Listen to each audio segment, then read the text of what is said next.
qu'est-ce que je dis aujourd'hui à mes jeunes étudiants? La première chose que je leur dis, c'est certains d'entre vous vont peut-être partir dans quelques mois. Eh bien, sachez que dès que vous arrivez, votre première préoccupation doit être en fait de trouver un stage. N'attendez pas le mois de juin, n'attendez pas le mois de mars. La recherche du stage, dès que vous arrivez en septembre, doit être l'une de vos premières priorités. Parce que plus vous attendez pour trouver votre stage, plus le marché en fait se tend, plus les meilleurs stages ont déjà été pris. Déjà, vous devez commencer à structurer votre CV, déjà commencer à vous poser la question dans quel secteur est-ce que je veux faire mon stage à partir du mois de juin. Et derrière, maintenant, quels sont les points d'entrée, quels sont les sites internet où peut-être je peux aller déposer un CV. Quels sont les prérequis pour telle ou telle entreprise. J'ai entendu par exemple qu'il y avait des personnes qui voulaient être analystes financiers. Il faut savoir que les stages, par exemple, pour être analyste financier à Londres ou à New York, eh bien, les procédures de recrutement pour le mois de juin, elles ferment dès le mois de décembre de l'année précédente. Donc ça signifie qu'il faut vraiment être dans l'anticipation et il faut être effectivement dans la veille.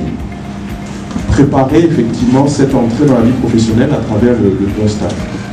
La deuxième chose, là on est moins sur du tactique, on est sur du stratégique.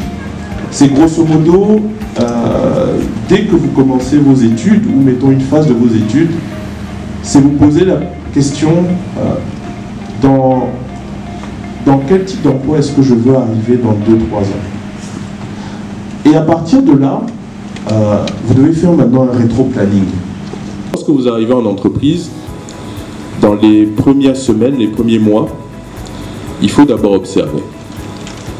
Observe un tout petit peu derrière les relations humaines, les relations sociales, les relations de groupe. Il faut d'abord observer, c'est très important.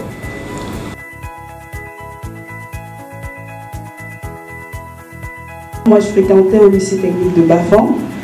Je constate que j'ai une cousine ici qui est professeure en comptabilité.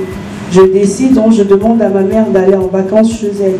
Juste parce que je voulais savoir tout sur le domaine des débouchés dans ce que je faisais. J'étais déjà très curieuse.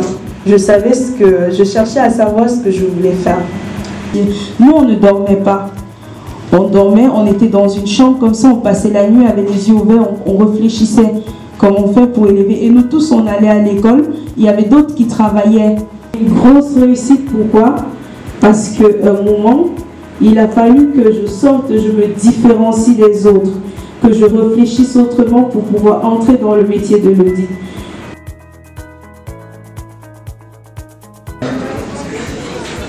Je vois que c'est un qui joue par les jeux. C'est comme si vous réveillez le matin. Donc ça veut dire que là, le sommeil est fini là. Parce que quand on a fait ça le matin, on commence une journée. Je suis camerounais, je suis né au Cameroun. J'ai étudié au Cameroun, je travaille au Cameroun. Et c'est comme ça que j'ai eu mon entrée à l'université catholique. Donc à l'université catholique, je prends un peu d'orientation qu'on m'indique, un peu comme la plupart des jeunes à l'époque. Je fais une conversation avec mon coach qui me dit quelque chose qui jusqu'ici m'a toujours marqué, qui me dit je souhaite que dans ta manière de faire, que ton leadership se transforme d'une situation où des gens te demandent de faire des choses. Dans le premier métier que j'avais était beaucoup plus généraliste, parce que tu es responsable des ressources humaines, tu t'occupes un peu de tout, donc du recrutement pour la fonction, etc. Mais que dans mon métier, je vois beaucoup en interview des personnes qui ont l'ambition d'être dans un domaine qu'ils ne comprennent pas.